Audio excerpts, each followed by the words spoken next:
नमस्कार, मी पंजाब डक. आज आहे 6 जून 2026. आजच्यानं फक्त एक दिवस शेतीचे कामं करायला शिल्लक आहे. आजचा दिवस आहे, कारण की 48 तासामध्ये महाराष्ट्रामध्ये काय होणार आहे, दक्षिण महाराष्ट्राकडं बऱ्याच भागामध्ये मान्सून दाखल होणार आहे, म्हणून हा अंदाज लक्षात यायचा.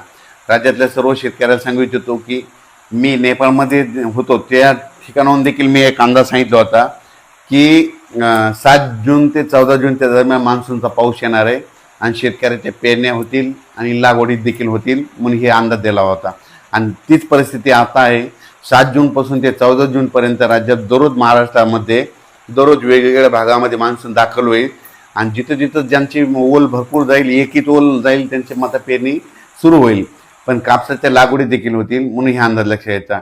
म्हणजे 7 जूनपासून काय होणार आहे, सातारा, सांगली, सोलापूर, कोल्हापूर, पुणे, अहिल्यानगर, लातूर जिल्हा, बीड जिल्हा, धाराशिव जिल्हा, जालना जिल्हा, परभणी जिल्हा ह्यामध्ये काय होईल, 48 तासामध्ये तिथं मध्ये मान्सून दाखल होईल. म्हणजे 7 जूनच्या दरम्यान तिथून ते मान्सून काय होईल, थोडं पुन्हा आणखीन पुढं सरकत. मग 8ला तो आणखीन पुढं सरकत काय होईल, परभणी जिल्हा, नांदेड जिल्हा, हिंगोली जिल्हा, यवतमाळ जिल्हा, वाशिम जिल्हा, जालना जिल्हा, संभाजीनगरपर्यंत मदाल मारेल.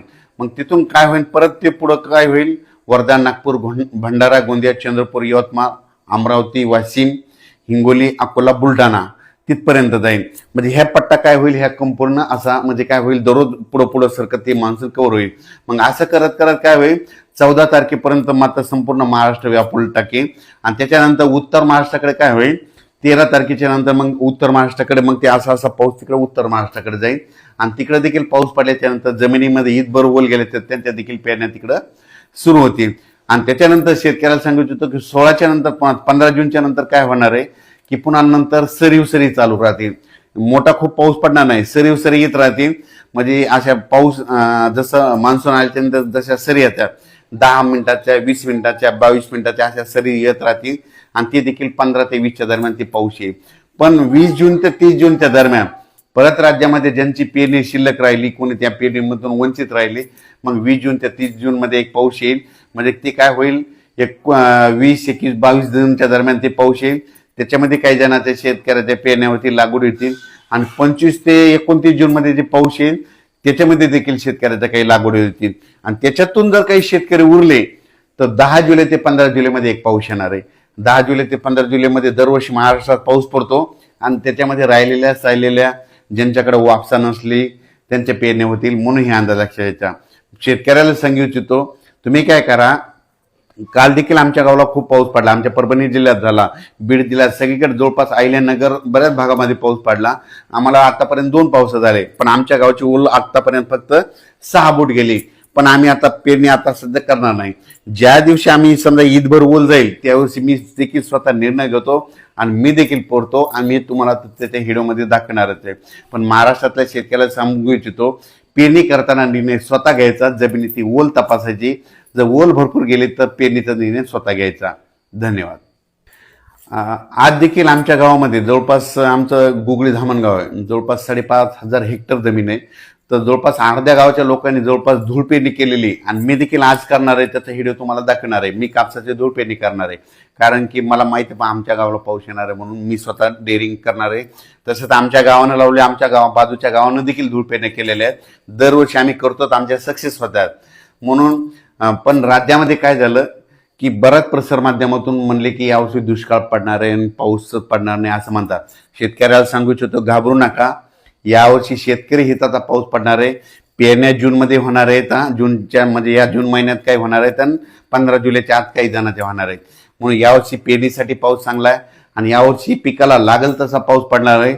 जूनमध्ये पेरणीचा पाऊस होईल, जुलैमध्ये थोडा जास्त पाऊस पडेल, ऑगस्टला थोडा कमी राहील. पण सप्टेंबर ऑक्टोबरमध्ये असा पाऊस पडेल, धुमाकूळ घाले.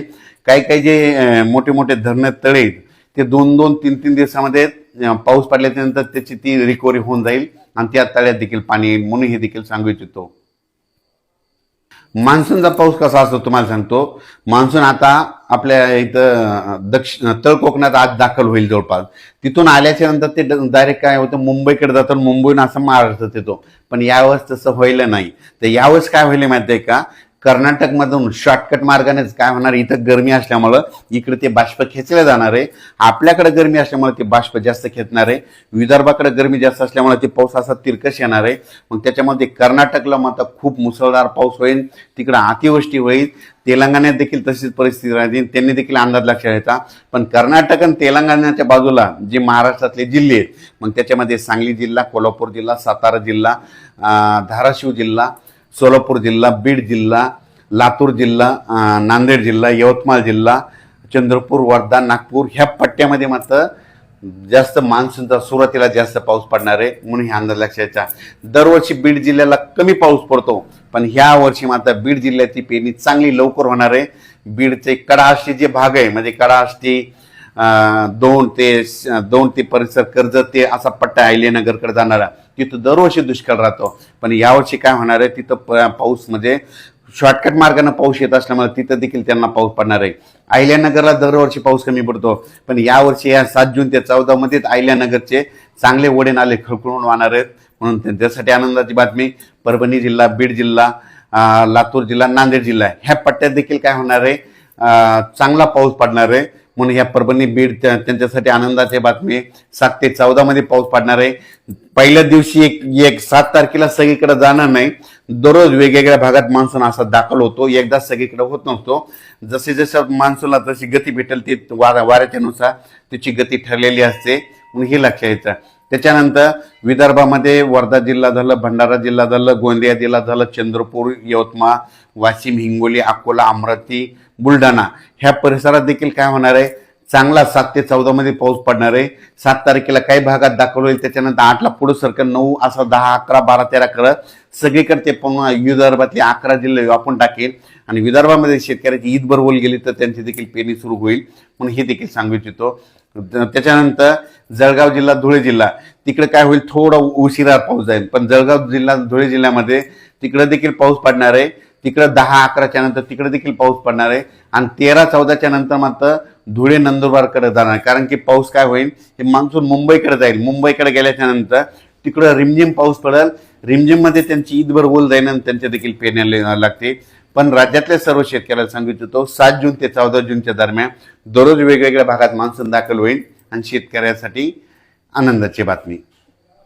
शेतकऱ्यांना घाबरून जाऊ नका, पाऊस येणार आहे, पेरण्या होणार आहेत, काही चिंता नको. जूनमध्ये पाऊस पडणार आहे, जुलैला जास्त राहणार आहे, ऑगस्टला कमी राहील आणि सप्टेंबर, ऑक्टोबर परतीचा पाऊस धुमाकूळ घालणार आहे. अचानक वातावरण बदल झाला तर परत एक मेसेज दिला जाईल. धन्यवाद.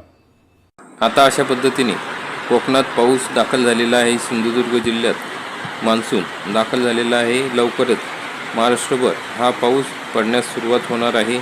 तरी शेतकरी बांधवांसाठी ही अतिशय आनंदाची बातमी आहे. असेच महत्त्वाचे अपडेट बघण्यासाठी आपल्या चॅनलला सबस्क्राईब